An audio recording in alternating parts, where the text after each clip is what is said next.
Well, welcome to the Rob Elliott podcast, where we talk to real people about real success. Today's guest is an acclaimed author. He has written over 32 books. He's got a world of experience, which we're going to talk about today, about how he got to do it. And he lives in Melbourne, Victoria, which is in the southern part of Australia. Welcome to the show, Simon King. Thank you, Rob. Thank you for having me. Mate, not a problem at all. I've interviewed a lot of musicians before, but I've never interviewed a full-time author. Now, the musos told me that how they write their music is based on where they came from and their experiences growing up. And I'm led to believe an author is pretty much the same way. A lot of the stuff you write about, even though it's fiction, is based on who you are and where you experienced before you started writing. Does that be true? That's very true. Yeah, it's very true. I tend to write my books a little bit differently. So I think there's two main types of authors: the types that plan their books, and the types that just fly by the seat of their pants. And I'm happy to say that I'm the second type. You're the second type.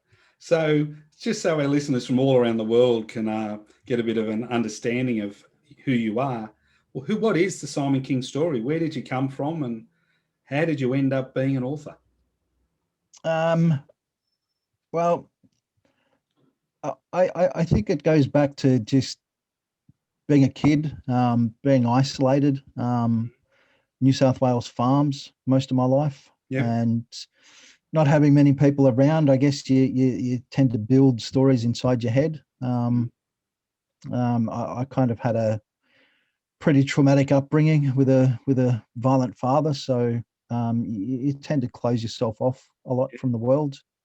And writing a book has always been a passion as long as I can remember. And unfortunately, I find that for a lot of people in their life, I think it's outside influences that tend to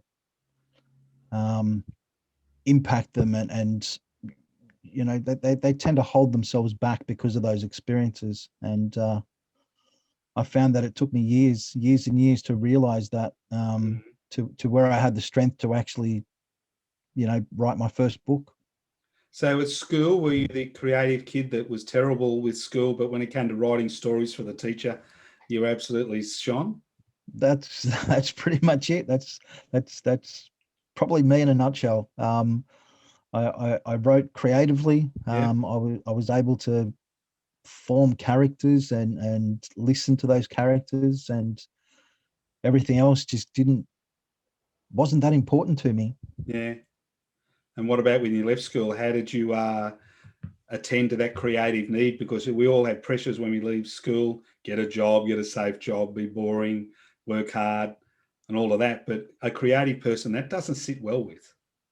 No, I think for me, I could never sit still. So I experienced a lot of different things in my life. I experienced a lot of different jobs, a lot of different experiences is probably a better word than job, because I tend to use most things in my life. Ending up in working in a prison was probably one of the biggest changes in my life. And I think that was one of the places that really opened my eyes to what was possible. Yeah. And how outside influences really do affect people. Yeah. You would have seen the worst of the worst and probably the best of some people when you're working in a prison. That's true. You do see both sides. You do see both sides, and not both sides of the fence. You do see the best in prisoners, and you see the worst in prisoners, and the same with officers as well. So you tend to look more than you listen, if that makes sense. Yeah, that's interesting. Was it, before you became a writer, is there one part of your life that probably influences you more than ever, than when you read your books? I mean, yours are thrillers, they're crime, your new ones are on science fi. Is there something, one period in your life that has been your biggest go-to when it comes to when you're looking for a little bit of inspiration? I think my time in prison, funnily enough, it was those years spent in maximum security, you can't describe them to someone who hasn't seen the inside. It is a world within a world. It's completely different. It is its own rules. Yeah. It's tough. It's dangerous, and I think just you spend hours and hours in a unit. They call it work, but all you're doing is watching. You're watching people's lives, Yeah. and your mind wanders. And funnily enough, it was inside one of those units that one of my very first characters came about, Yeah. and grew in my mind. So How does a prison guard like you gain trust and respect with people who have been brought up not to trust or respect anybody? the thing is, it's easy to explain. A lot of people look at prison and they forget what prison is. Prison is the punishment. The punishment is them losing their freedom. Yep. That is, with our system of imprisonment, that is the punishment. The punishment isn't how badly you can treat that prisoner. Yep. Their punishment is losing their freedom. That's their punishment. So you're basically in a place where you have to make sure that person is provided for. It's not up to you to punish them by holding their food back or punish them by taking away their TV. Their punishment is just being there. So, Yeah.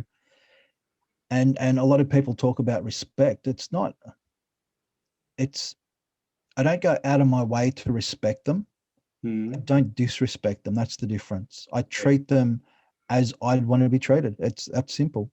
You know, yes, they do have different crimes, and for the first couple of years, I didn't want to know their crimes. I didn't want to, because it influences you, and you have to treat them all the same. That's the difference. So it affects you. It really does affect you.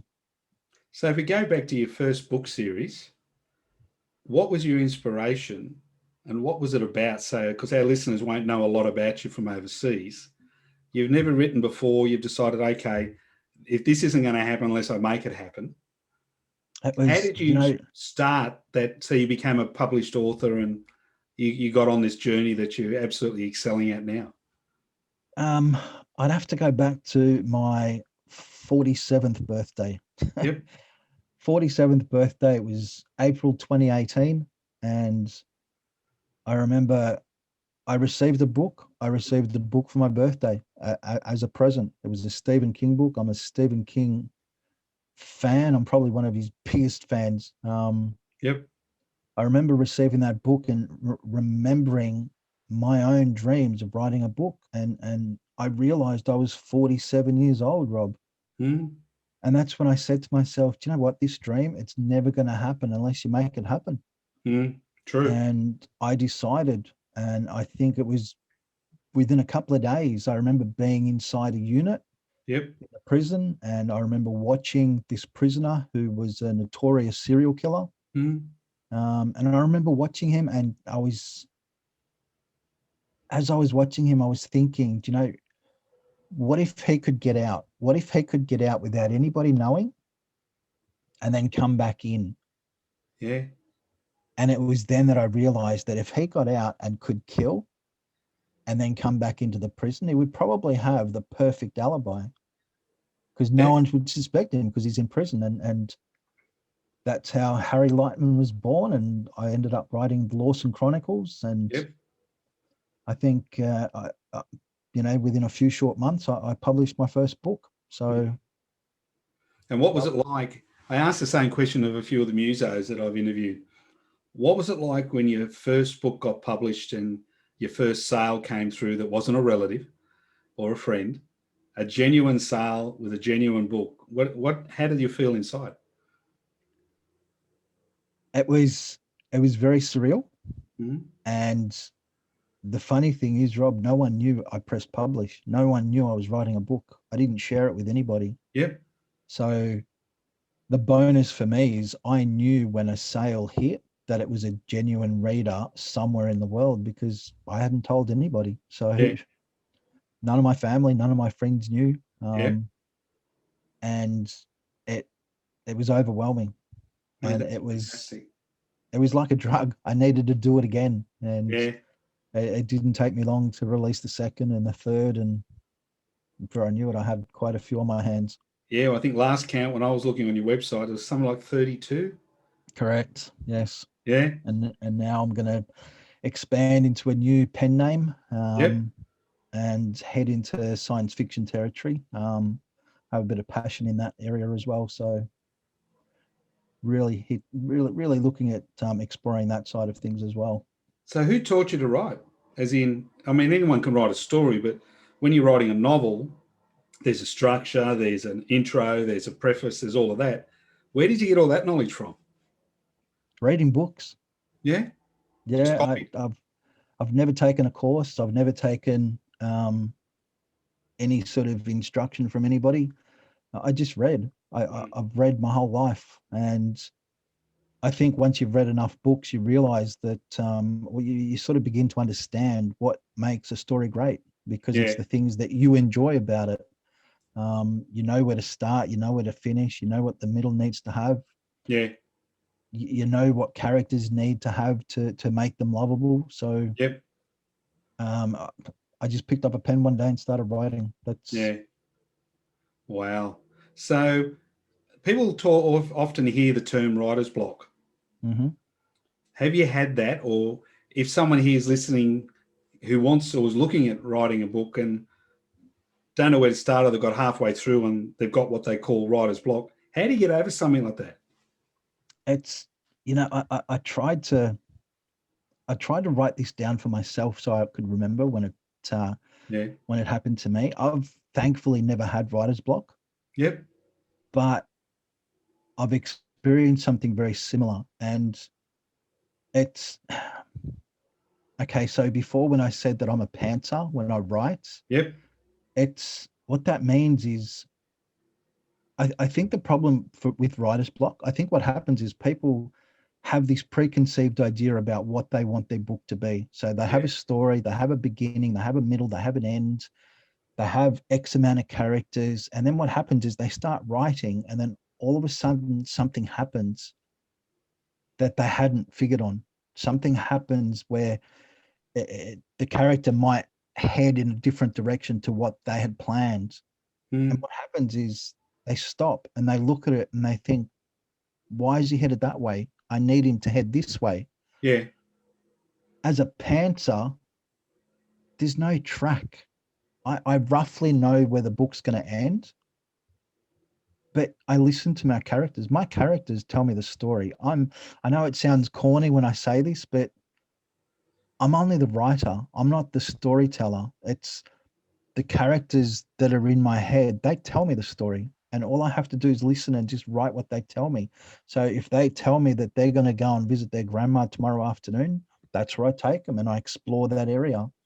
Um, it's I think writer's block is when you have a difference of opinion with the character you're trying to create. Yeah. Does that make sense? Yeah, it does. It does. So what you're saying is when you're writing a book that you write, you might have an outline that Joe's going to go from Sydney to Melbourne to Los Angeles, but that outline evolves as you do the journey. Correct. Correct. It's strange. Every one of my books, I've known the ending. I've known the ending as the first part of the book. So I Yeah. know where I'm headed. I just don't know the journey to get there. Have you ever changed the ending based on the story your characters have told you? I did once, and it was an ending for a one-off book, and it ended up turning into a 3-book series. So Yeah. the Wow. story wasn't finished. That was the difference. So someone who's looking at writing their first fiction book, what would be the best advice you'd give them? Just listen to your characters. Yeah. Listen to where they want to go. They'll tell you where to go. Yeah. Don't try and control them, Mm. because as soon as you try and control them and it doesn't add up for you, Yep. that's when you sort of struggle. But write every day is probably the best advice as well. Just write every day. It doesn't matter whether it's 10 words, 100 words, 1,000 words. Just write every day, Yeah. because it all adds up. So you get into like a rhythm, a practice of knowing at 4 o'clock I'm writing for an hour. Correct. And that's it. Correct. Everyone writes at their own speed. So yes, I've released a lot of books in a very short amount of time. And others may take a couple of years to write a single book, but as long as you spend that time every day, it all adds up. Yeah. That reminds me of Cliffy Young. He ran from Melbourne to Sydney one step at a time.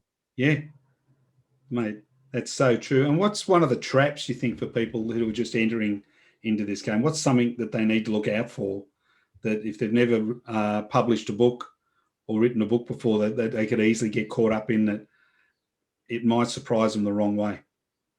Steer well clear of the types of publishers that want you to pay them. Yeah. They're called Vanity Publishers. Yeah. Just run as fast as you can, because they take advantage of new writers quite a bit, and it can cost some people thousands of dollars. Publishing is free. It doesn't cost you anything. Yeah. You open up an account on Amazon, you open up an account on Kobo or Apple. It doesn't make a difference, but they don't charge you to upload your own book. And there's a gold mine of information on the internet. Just find it. Just stay away from Vanity Publishers. Now, I was looking down the 5 series. I've just looked down at my notes here that you've written. Which was the easiest to write, and which has been your favourite? The easiest, and also my favourite would have to be my Max series. Yep. So Max is set inside maximum security.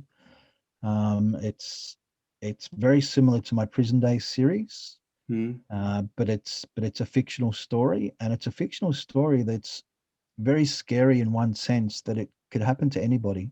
It's about a poor kid who turns 18. He gets taken out for a night out with his brother and his best friend, and they end up in a car accident, and he ends up in maximum security jail. Yep. And it's his story, and it's pretty gripping. It doesn't hold anything back, put it that way, Rob. It tells the story pretty much how it is when you're in jail. So you would say that some of your books actually have life lessons for people? Correct. Yeah, especially Max. Max has, it tells you how it is. And what was the toughest series to write? Prison Days, hands down. Is that because it was probably one that was closest to the truth? Correct. It's non-fiction. It's real. It's based on my prison diaries. The events are real. I've changed the names, obviously, for obvious reasons. But it's hard, because every time I write them, I'm back in there. I'm back in that place, and it's not easy. It's not easy reliving some of those moments. And that's not somewhere you ever want to be back again? No. I've done my time. The way I look at it is some people, sign up for military service. Yep. And my time in prison was longer than that, so I think I've done my time. Fair enough. Now, pen names. Yes. I know that we're going to talk about your new one. Yes. Why do authors use pen names? 2 reasons. One, maybe to protect their identity. And a second one is a little bit more straightforward. It's when someone wants to explore a different genre. So, and I'll give you an example. If you read Agatha Christie, for instance, and you read those cozy mysteries that are very, there's no sex, there's no violence, there's not a lot of, stuff that is inappropriate, I guess, for some age groups. Well, if the author ended up releasing a graphic horror novel and you still saw that name, Agatha Christie, you'd go, what is this?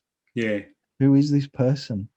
So people have a certain expectation when they read an author, hence why J.K. Rowling writes under another pen name, so she can release other stuff besides the Harry Potter things, besides the Harry Potter books.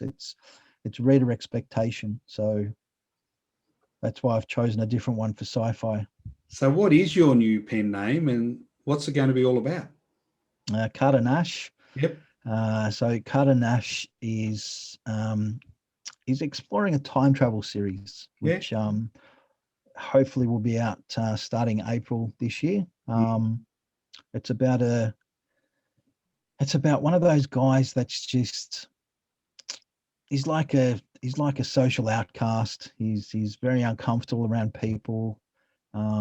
It's set a few years into the future, and he stumbles up on a abandoned laboratory, and let's just say it's got a lot of time travel, a lot of action, thriller elements, and what's been your inspiration?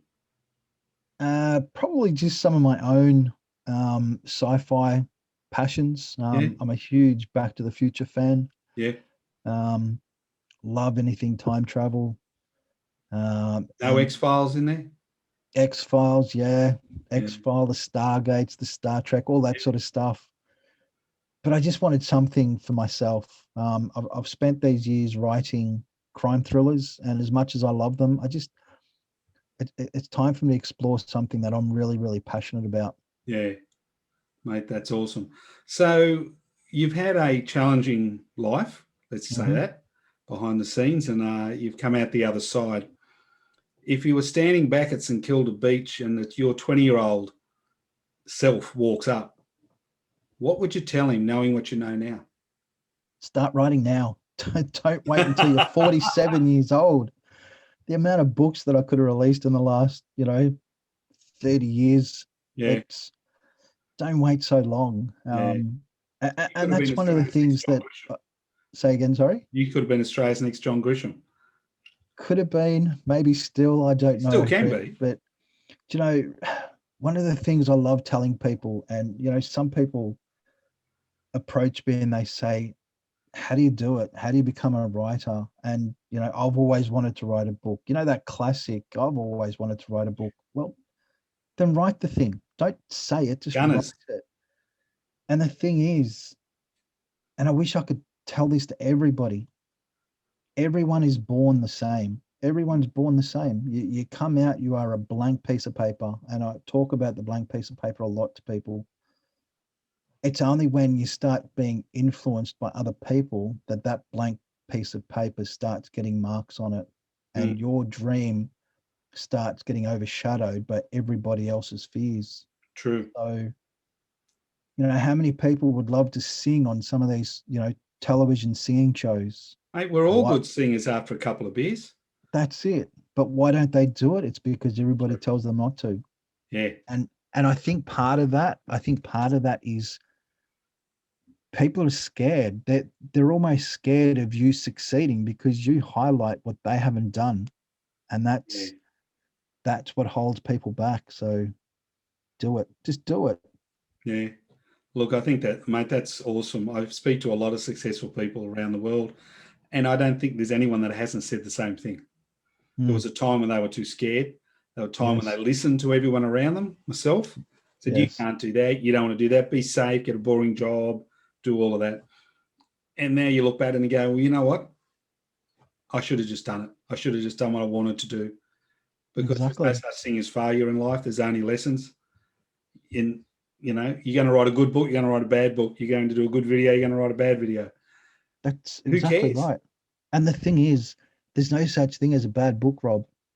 Some people, okay, so I write a book and no one buys it. Do you know why they haven't bought it? It's because I haven't found the readers that will read it. Yeah. That's the difference. There's no difference in sales. That's it. If I write a thriller and I start marketing it to romance people, romance readers, they're not going to buy it. That doesn't mean it's a bad book. No. It just means I haven't found the right readers yet. So just do it. We call that niching when I do sales training. There you go. Finding your niche when it comes to a product or who you are or the best person you get on with to be able to sell whatever product or service you're doing. And it's no different in books. No, it's not at all. It's just, you just got to find your reader. Now, for people that don't know where you live, you're just south of Melbourne. And between you and Melbourne is a place called St Kilda. Yes. Now, St Kilda, for everyone in Australia will know, but it's full of lovely restaurants, bars. It's got what they call a beach, with the rest of Australia don't. But it is a beautiful place to visit. If I took you down there and we booked one of the lovely restaurants and went to the pub there, and I had you and 3 or 4 seats at the table, and they were blank. You could invite anyone in the world, alive or dead. Who would you invite and why? Oh, the first person would have to be Stephen King. Yeah.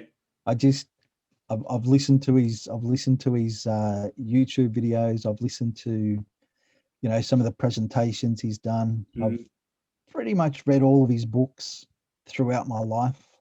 Yep. He's just a huge inspiration, and it'd have to be the first one. I think the second one would have to be Barack Obama.